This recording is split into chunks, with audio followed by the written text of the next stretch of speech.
what would you say to, like, to people who are just growing in this journey, to people who are just becoming something, they have passion, but yet, they're not there yet. Like, what kind of encouragement would you give to them?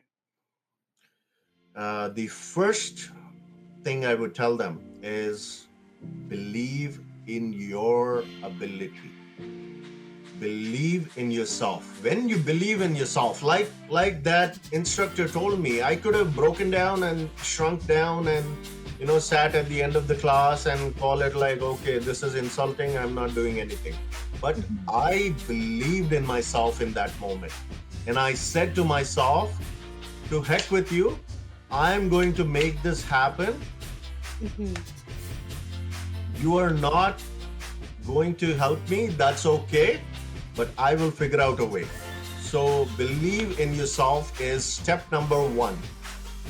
Number two, I think the number one thing that you can do is believe in God. Number two is believe in yourself. Number three is when you have that passion, it's like energy in shut in the bones of babies, right? They Mhm. need to expend it. They need a space to expend that energy. So when you have that passion, when you're inspired, I call it inspired action.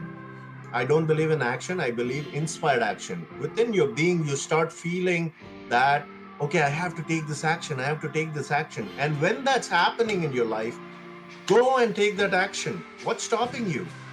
Mm.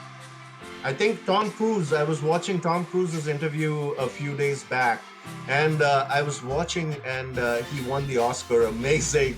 That man gave his life, his soul to enrich our lives, for 40 plus years. So thank you, Tom. Appreciate everything you've done for us. But I was listening to his speech, and he was saying, when you want have a plan and then take action, and Mhm. for that action there may be things that you do not know right Mm. now, but Mhm. what is it that you can do to make that plan come and become a reality? Mm. Okay, so make steps. People organize, people write down to-do lists, right? To-do lists. Yes. So Yes. what I used to do when that belief was bleak, because nobody believed in me.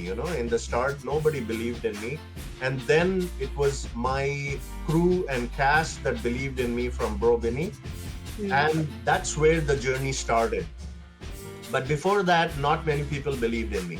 So uh, when you believe in yourself and you take action and write down what it is that you need to learn. Okay, you want to make a poster for your firm, you don't have the budget. Okay, can you learn how to make a poster, right? Graphic design is not that difficult nowadays. Mm. Can you learn how to edit? I ran out of budget. I spent a lot of money on my film, and then I got feedback from people, but I did not have the budget to hire an editor again because I spent a lot of money. When I say a lot of money, close to 50 grand. So a lot of money on a short film. So I didn't have the money. I ran out of budget. So I said, okay, what can I do? And then I followed what I'm preaching. I said, I'm going to learn how to edit by myself. And there Mm. used to be a software called Wondershare Filmora. I think it's still there. It's not that difficult to learn. It's not as technical as Adobe Premiere Pro or some other softwares, DaVinci Resolve and all that stuff. It's a little bit easier to learn, but the quality of it is also equally to that par, right? So I then took all that feedback, and over 3 months I learned how to edit, and I edited out a story on the film. It was a 30-minute film, and then I edited it into 14 minutes and change, because film festivals were not picking it up at 30 minutes. It's hard to show, right? The Mhm. sweet spot for film festivals is 10 minutes or 12 minutes. So in 14 minutes I was able to tell an equally strong story. So I did that, and then I took on some other challenges. Like just today, I was working on a poster, and just recently I figured out how to make them look better and better. So number four you can do is sharpen your tools. When I Yes. say sharpen your tools, I Mm-hmm. mean you can't be doing the quality of work you were doing. Say you were 15 and now you're 40 years old. I'm 40. But I can't be doing the same quality work I was doing when I was 25. Right? Mm-hmm. It's obsolete. I mean, people won't watch that same thing. Yes. They won't like that same thing. So you have to sharpen your tools. You Mm-hmm. have to learn. You have to learn. You have to grow as an individual, and you have to practice what you're learning. That Mm-hmm. is key. That is where the magic happens, and that's when you understand. Okay, this is working. This is not working. Things like that. So those are my thoughts on the topic. Yeah. Wow, wow. It's so wonderful, like very wonderful, because I believe that anything you want to do in life, it all start from your heart. Mhm. And if you can get hold of your heart, you believing in yourself, it goes a long way. Because no matter what people tell you, no matter what the circumstances, no matter what the challenges are, you are still going to overcome because you believe and you know that there is someone out there, there is a God out there who is going to make it happen for you. So, which I really admire that a lot in your journey, that you put everything together and you just didn't walk alone, which is beautiful.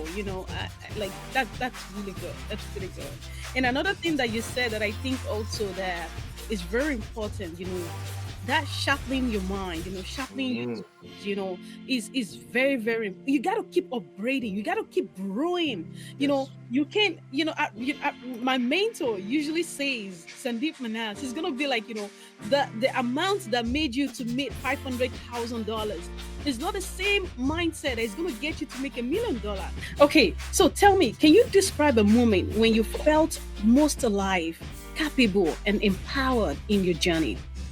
Yes. I felt the most alive, capable, and inspired in my journey when I finished the shoot of my first short film.